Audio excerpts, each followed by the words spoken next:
আমি আজকে অন্তর্কলজটা শুরু করছি। আচ্ছা দেখো, এটা হচ্ছে চ্যাপ্টার 3। এটা হচ্ছে চ্যাপ্টার 3। আচ্ছা, অন্তর্কলজটা কি? ধরো y হচ্ছে একটা ফাংশন এক্সের, যেখানে ওয়াইটাকে আমরা বলি হচ্ছে অধীনচল, এক্সটাকে স্বাধীনচল। অর্থাৎ এর মানে কি? অর্থাৎ ওয়াই এই ফাংশনটা এক্সের উপর ডিপেন্ড করছে। এক্সের মান যদি বাড়ে তাহলে ওয়াইয়ের মানও বাড়বে, এক্সের মান যদি কমে তাহলে ওয়াইয়ের মানও কমবে। এই যে এফএক্স ফাংশনটা কীরকম তার উপর, অর্থাৎ এফএক্স ফাংশনটা যদি এরকম হয় 1/x, তাহলে কি হবে? এক্সের মান কমলে ওয়াইয়ের মান, এক্সের মান যদি যত কমবে ওয়াইয়ের মান তত বাড়বে, উল্টো হতে পারে। কিংবা যদি এরকম হয় তাহলে এক্সের মান যত বাড়বে ওয়াইয়ের মান তত বাড়বে। এইবার এই যে ওয়াইয়ের, তাহলে এক্সের মান যদি বৃদ্ধি পায় তাহলে ওয়াইয়ের মান বৃদ্ধি পাচ্ছে নর্মালি। তাহলে এক্সের মান ধরলাম আমরা, প্রথমে এক্সের মান ছিল ধরো x1, সামান্য পরিবর্তনের পর এক্সের মান হলো x2। এই যে পরিবর্তনটা, এইটা কি x2 মাইনাস x1, তাই তো? এই পরিবর্তনটাকে ধরো আমরা h ধরলাম। ওকে, তাহলে এই যে এক্সের মানটা যখন পরিবর্তন হলো, তাহলে ওয়াইটা এক্সের উপর নির্ভরশীল, তাহলে ওয়াইয়ের মানটাও পরিবর্তন হবে। ধরলাম যখন এটা x1 এর জন্য ওয়াইয়ের মান y1, x2-র জন্য ওয়াইয়ের মান y2, তাহলে এর পরিবর্তনটা কত? এর পরিবর্তনটা ধরো y2 মাইনাস y1, ধরো এটাকে আমরা কে ধরলাম। তাহলে আমরা বুঝতে পারছি যে এই যে এক্স, এই স্বাধীন চল বা ডিপেন্ডেন্ট ভ্যারিয়েবল যেটা, ইন্ডিপেন্ডেন্ট ভ্যারিয়েবল স্বাধীন চল যেটা, তার পরিবর্তন যখন এইচ হচ্ছে, তখন ডিপেন্ডেন্ট ভ্যারিয়েবল বা অধীন চলের পরিবর্তন হলো কে। তাহলে এই যে পরিবর্তনের হার, আমরা যেটা ক্লাসে নিচু ক্লাসে শিখেছি, পরিবর্তনের হার কত? তাহলে k/h, তাই তো? এর বৃদ্ধি হলে যেমন গতিবেগ বার করি, পরিবর্তনের হার, এইটুকু বুঝতে পারলে। এবারে এই পরিবর্তনের হারটা যদি টেন্ডস টু 0 হয়, অর্থাৎ আমরা এই কেটাকে যদি ডেল ওয়াই ধরি, অর্থাৎ আমরা যত ছোট ভাবছি তার থেকেও ছোট, এবং এটাকে যদি ডেল এক্স ধরি, অর্থাৎ ডেল মানে খুব ছোট পরিবর্তন, তাহলে এই পরিবর্তনের হারটা তখন কীরকম হয়ে যাবে? Del Y by del X. এবার যদি এক্সের পরিবর্তন টেন্ডস টু 0 হয়, তাহলে এই যে অধীন চল ডেল ওয়াই, তাহলে এর পরিবর্তনটাও টেন্ডস টু 0 হবে। যখন এই এক্স এবং ওয়াই এর পরিবর্তনটা টেন্ডস টু 0 হচ্ছে, তখন এটাকে আমরা বলি হচ্ছে ডেরিভেটিভ, অর্থাৎ ডিওয়াই বাই ডিএক্স। আশা করি বুঝতে পারলে। অর্থাৎ এই এক্স এবং ওয়াই এর পরিবর্তন যখন খুব ক্ষুদ্র হয়, খুব সামান্য হয়, তখন আমরা তাকে বলি হচ্ছে ডেরিভেটিভ। আশা করি বোঝা গেল। যেটাকে আমরা লিখি হচ্ছে এইভাবে, এফএক্সের যদি আমরা ডেরিভেটিভ বার করি, তার ডিওয়াই বাই ডিএক্স এইভাবে লেখা হয়, বা এফ ড্যাশ এক্স এইভাবে আমরা লিখে থাকি। তাহলে এই যে ডেল ওয়াইটা আমরা পাচ্ছি, এটা বেসিক্যালি আমরা তাহলে কিভাবে পাচ্ছি? এই যে আমরা পেলাম del Y by del X, এটাকে যদি আমরা ফাংশনের সাহায্যে লিখি, আমরা কিভাবে পাচ্ছি?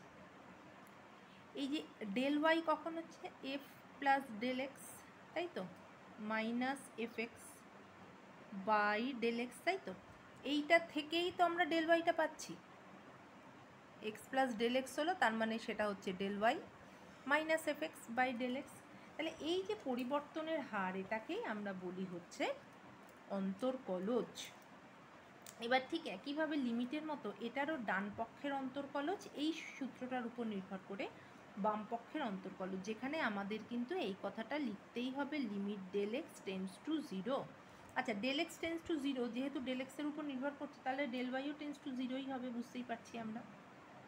আশা করি বোঝা গেল। তার মানে আমরা এখান থেকে লিখতে পারি dy by dx equal to f of x plus h minus f of x by h, যেখানে লিমিট এইচ টেন্ডস টু 0।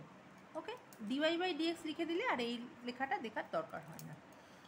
এইবার ঠিক একইভাবে লিমিটের মতো এটারও left hand side limit, right hand side limit, আর এফ অফ এক্স বা যে বিন্দুতে আমরা বার করতে চাইছি সেই বিন্দুতে এই তিনটের মান যদি সমান হয় তখন বলতে পারি যে ওর অন্তর্কলজ, ওই বিন্দুতে ফাংশনটার অন্তর্কলজ হবে বা এফ ড্যাশ এক্সের অস্তিত্ব আছে। তার মানে জিনিসটা আমরা কিভাবে লিখব, লিমিট, ধরো বললো এক্স ইকুয়াল টু 1 বিন্দুতে বললো, তাহলে আমরা কিভাবে লিখব, আমরা লিখব হচ্ছে এইভাবে, এই আর লেখা মানে right hand limit, R of f dash 1 equal to L of f dash 1। তার মানে এটা লেখার মানেই হচ্ছে limit h tends to 1 plus, আর এটা লেখার মানে হচ্ছে limit h tends to 1 minus. এইভাবে লিখতে হবে, বা এখানে যেহেতু জিরোর রেসপেক্টে পাল্টাচ্ছে আমরা 0 টেন্স টু 1, 0 প্লাস আর 0 মাইনাস এটাই লিখবো, এটাই তোমার কনফিউশন কম হবে। 0 প্লাস আর 0 মাইনাস এইভাবে লিখব।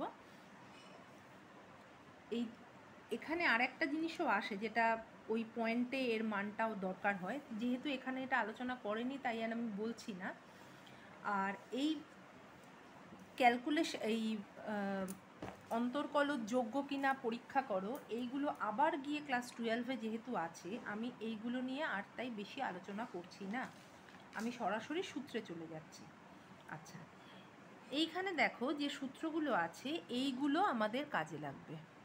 তাহলে ডেরিভেটিভ বিষয়টা আমরা বুঝতে পারলাম। এইবার হচ্ছে এই ডেরিভেটিভের সূত্র, শুধু এইটুকু মনে রাখবে যে এক্স ইকুয়াল টু এ বিন্দুতে y equal to f x অপেক্ষকের অন্তর্কলজ এফ ড্যাশে বলা হবে যখন এর রাইট হ্যান্ড এবং লেফট হ্যান্ড লিমিট দুটো সমান হবে, ইকুয়াল আর অফ এফ ড্যাশে equal to L of f ড্যাশে হবে।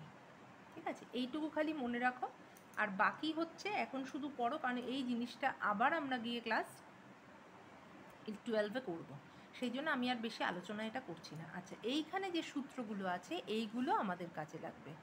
Ddx of x two the power N, এটা ডিডিএক্স অফ, এই সূত্রগুলো কিন্তু প্রত্যেকটা করবে। এবার যেটা বলার, ধরো দুটো যোগফল আছে ইউ প্লাস ভি, তার যদি আমাদের ডেরিভেটিভ করতে দেয় তাহলে আমরা কি করব, normally du by dx plus du dv by dx. Okay, যদি প্লাস মাইনাস তাহলে এখানেও মাইনাস হবে। এই বন্ধু বুঝতে পারলে?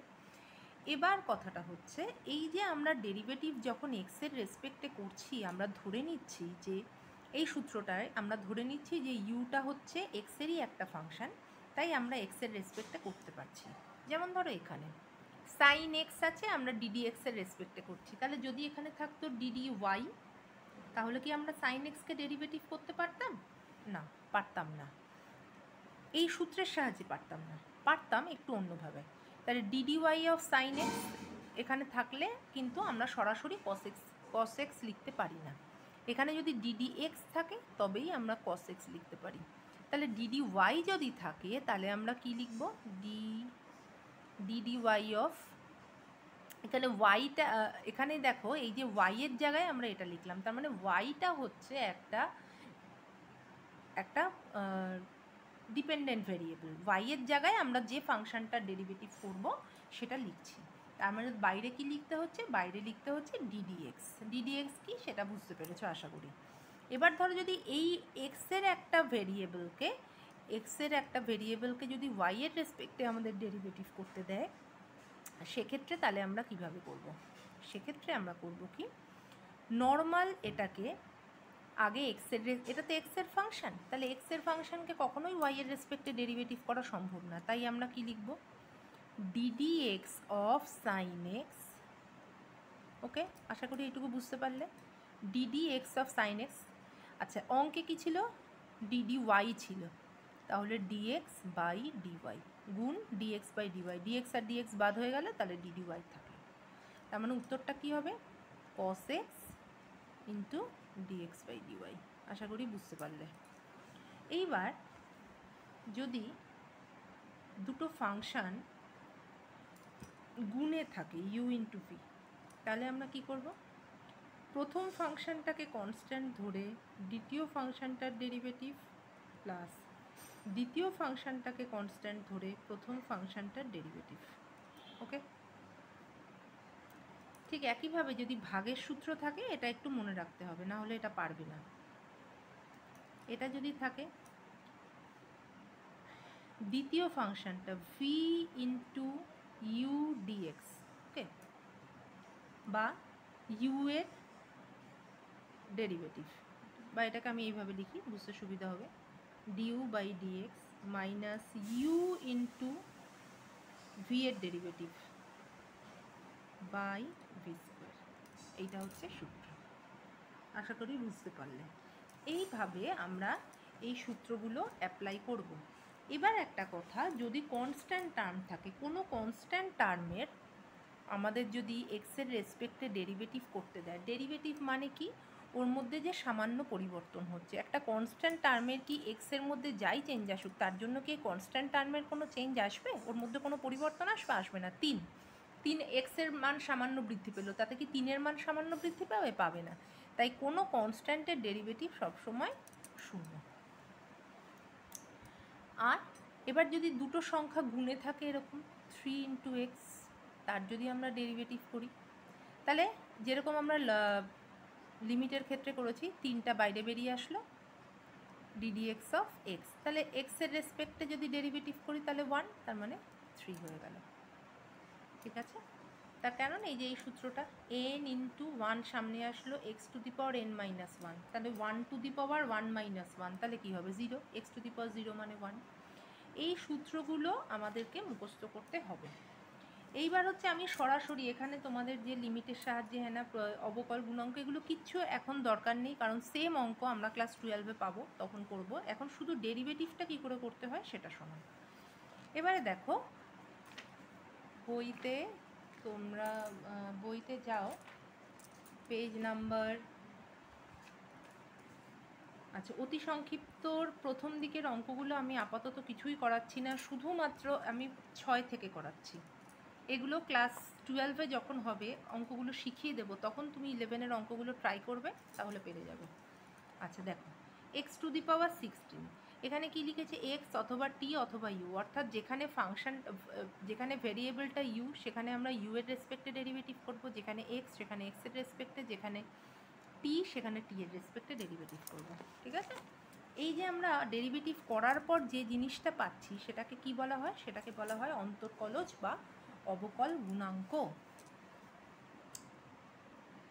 তাহলে প্রথমটা একদম ইজি, ওটা আমি দেখাচ্ছি না, আমি দেখাচ্ছি 4 নম্বরটা, একটু বড় আছে, 6-এর 4 নম্বর।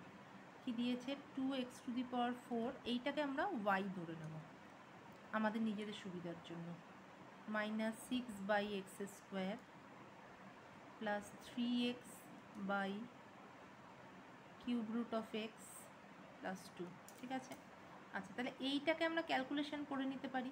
2x to the power 4 minus 6x to the power minus 2, 3 into cube root, তাই তো, এক্স 1 মাইনাস কী হবে? কিউব রুট মানে কি? 1/3 প্লাস 2, তার মানে হলো minus 6x to the power minus 2 plus 3 into x two the power 2/3 plus 2। এবার কি লিখব? উভয় পক্ষকে এক্সের সাপেক্ষে এটা কিন্তু এইভাবে লিখতে হবে, আমি যেভাবে দেখাচ্ছি, অবকলন করে পাই কি হবে? তাহলে এই পাশে লিখব কি? Dy by dx. আমি দেখিয়েছিলাম যোগ বা বিয়োগের ক্ষেত্রে কি হয়, প্রত্যেকটাকে আলাদা আলাদাভাবে করতে হয়, মাঝখানে চিহ্ন যেমন থাকার তেমন। তাহলে ddx of 2x to the power 4 minus ddx of, আমি ভেঙে ভেঙে লিখছি, এটা একবারেও লেখা যায়, বোঝার সুবিধার জন্য আমি ভেঙে ভেঙে লিখছি। Ddx of 3x two the power 2/3 plus ddx of 2। ঠিক আছে, তাহলে এটা প্রথমটা কি হবে? 2 ইন্টু সূত্র কি nx, আচ্ছা, 4 into x two the power 4 minus 1 minus 6 বাইরে আসলো, minus 2 into x two the power minus 2 minus 1 plus 3 into 2/3 into x two the power 2/3 minus 1, এটা তো 0 হয়ে গেল। তাহলে কত হলো 8x³ প্লাস 12x -3 মানে নিচে চলে আসলো, প্লাস 3 3 কাটা গেল 2, এটাও দেখো -3, তার মানে নিচে চলে আসলো। আশা করি বুঝতে পারলে কিভাবে করতে হবে। আচ্ছা, তাহলে এই পরের অঙ্কগুলো, আচ্ছা এই অঙ্কগুলো আমরা কি করব, আমরা আগে সুবিধার জন্য স্কোয়ারের সূত্র ভাঙিয়ে নিয়ে তারপর করব। এখানেও তাই, এখানেও তাই। আচ্ছা, এটাকেও তাই করব, সাইন কস আলাদা আছে। এগুলো তো দেখো প্রত্যেকটা ABCD এগুলো সব কনস্ট্যান্ট, সেইভাবে করব। আচ্ছা, এবারে দেখো যদি কসের স্কোয়ার θ/2 থাকে, আমাদের কিন্তু কোনো θ/2 এর মানে কসের স্কোয়ার θ/2 এর কোনো সূত্র জানা নেই, আমাদের সাইন থিটা কস থিটা এগুলো জানা আছে। তাহলে যখনই এটা থাকবে tan পাই মাইনাস থিটাকে কী লিখতে হবে সেটা লিখে নেব, সূত্র অ্যাপ্লাই করে লিখে নেব। আচ্ছা, যখনই এটা থাকবে আমাদের কাজ কি হবে, আমাদের কাজ হবে হচ্ছে এটাকে 2 থিটার সূত্রে ভাঙিয়ে নেওয়া। তার মানে 2 cos স্কোয়ার থিটা, একটা 2 বাইরে থাকলো, 2 cos স্কোয়ার θ/2 মানে কি 1 plus cos theta. 1 plus cos থিটাকে আমরা সূত্রে অ্যাপ্লাই করতে পারবো। এইটার ক্ষেত্রে যেমন কি করব, √1 প্লাস কস থিটা, তাহলে এইটাকে লিখতে পারি কি sine theta plus cos theta তার হোল স্কোয়ার। তা দেখো এটা কেটে গেল, তাই না? এটাকে লিখতে পারি কি sine theta plus cos theta তার হোল স্কোয়ার, রুটের বাইরে আসলো, তাহলে sine theta plus cos theta, এটা কেটে গেল, থাকলো 1, 1 এর ডেরিভেটিভ করলে কি হবে 0। আচ্ছা, এটাকে আমরা কি করব, 2 দিয়ে ওপর নিচে গুণ করলে কি হচ্ছে সাইন 2 থিটা, সাইন 2 থিটা উপরে গেল কস 2 থিটা, কস 2 থিটার সূত্র অ্যাপ্লাই করব। আর এটাকেও আমি আর বলছি না, এটাকে কি লিখব 2 cos স্কোয়ার থিটা মাইনাস 1, তাই তো? তারপর উপরটাকে ক্যালকুলেশন করলে দেখবে 1 মাইনাস কস থিটা একটা কেটে যাচ্ছে, তারপরে তার ডেরিভেটিভ করবে। তাহলে এই পর্যন্ত চেষ্টা করো। আচ্ছা, 8-এর এই পর্যন্ত, এই যে বলেছে ভাগফলের সূত্র অ্যাপ্লাই করো, গুণের সূত্র অ্যাপ্লাই করো, সেইভাবে করে এই পর্যন্ত চেষ্টা করো। পড়বে হচ্ছে, আচ্ছা স্টেশনারি পয়েন্ট এগুলো কিচ্ছু করতে হবে না এখন, পড়বে হচ্ছে 10-এর নর্মাল, স্থির বিন্দু সমূহ কিছু বার করতে হবে, নর্মাল ডেরিভেটিভ করো এই 11 পর্যন্ত।